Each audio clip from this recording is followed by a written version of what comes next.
Abraham's back and forth with God over Sodom is a powerful picture of intercession and the heart of God's promise. Abraham wasn't just bargaining for a city, he was pleading for his nephew Lot, his family, and anyone righteous who might be swept away with the wicked. But here's the kicker: Lot's rescue wasn't because Lot was so good or righteous. Lot represents the flesh. He chased what looked good, settled near Sodom, and got tangled up in its mess. Yet, God remembered Abraham. That's the secret sauce. Lot was saved because of Abraham's standing with God, not his own. This is what we call inherited righteousness. Lot benefited from Abraham's faith and God's promise to him, not from his own choices or merit. When you look at Genesis 18, you see Abraham's deep concern, not just for Lot, but for the principle of God's justice. He appeals to God's character. Will you also destroy the righteous with the wicked? God responds, agreeing to spare the city for the sake of even 10 righteous people. But Sodom didn't have 10. Still, God pulled Lot out because of Abraham. Now, about the Trinity. Genesis 18 shows 3 visitors coming to Abraham,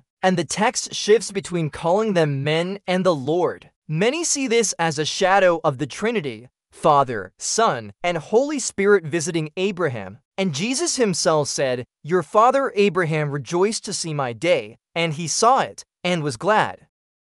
Abraham saw more than just 3 strangers. He saw the promise of Christ. So Lot's rescue is a living sermon. God's blessing flows through faith, not flesh. Lot was saved because of Abraham's relationship with God, just as we are saved not by our own works, but by Christ's righteousness imputed to us. That's the gospel hidden in Genesis. Nagalak ang inyong amang si Abraham na makita ang aking araw, at nakita niya ito, at nagalak. Juan 8, versikulo 56. Kay JV, at lumapit si Abraham at sinabi, lilipulin mo rin ba ang matuwid kasama ng masama?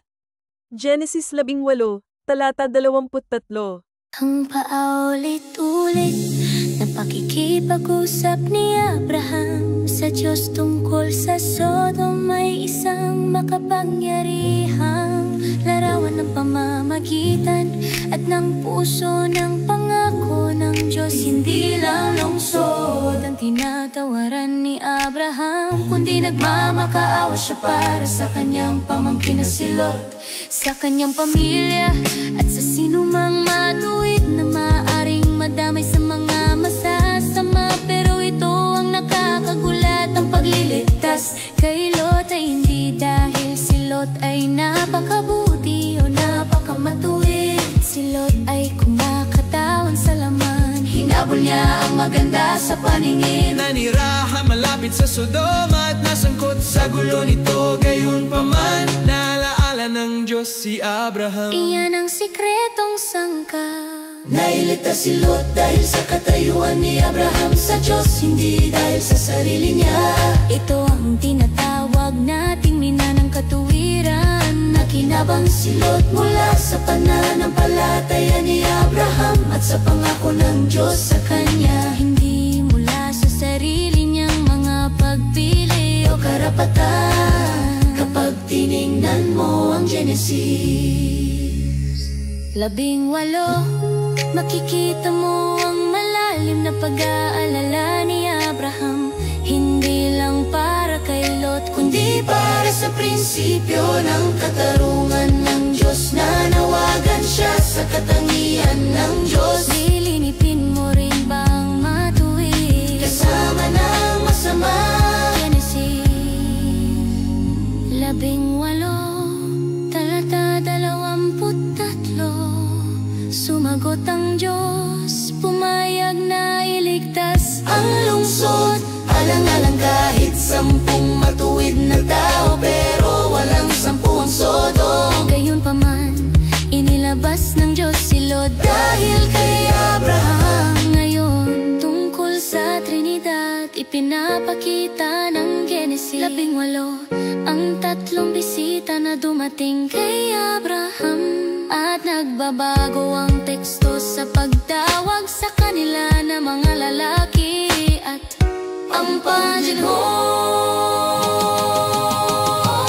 Marami ang nakakakita rito bilang anino ng Trinidad, Ama, Anak at Banal na na bumibisita kay Abraham. At sinabi mismo ni Jesus, nagalak ang inyong amang si Abraham na makita ang aking araw, at nakita niya ito at nagalak. Juan 8 versikulo 56. Nakita ni Abraham ang higit pa sa 3 estranghero. Nakita niya ang pangako ni Kristo. Kaya ang pagliligtas kay Lot ay isang buhay na sermon. Ang pagpapala ng Diyos ay dumadaloy sa pamamagitan ng pananampalataya, hindi sa laman. Nailigtas si Lot dahil sa relasyon ni Abraham sa Diyos, kung paanong tayo naman ay naligtas. Hindi dahil sa sarili nating gawa, kundi dahil sa katuwiran ni Kristo na ibinilang sa atin. Iyan ang ebanghelyong nakatago sa Genesis. Paki-share po ang channel para sa kaluwalhatian ng Diyos. Si Jesus ay Hari.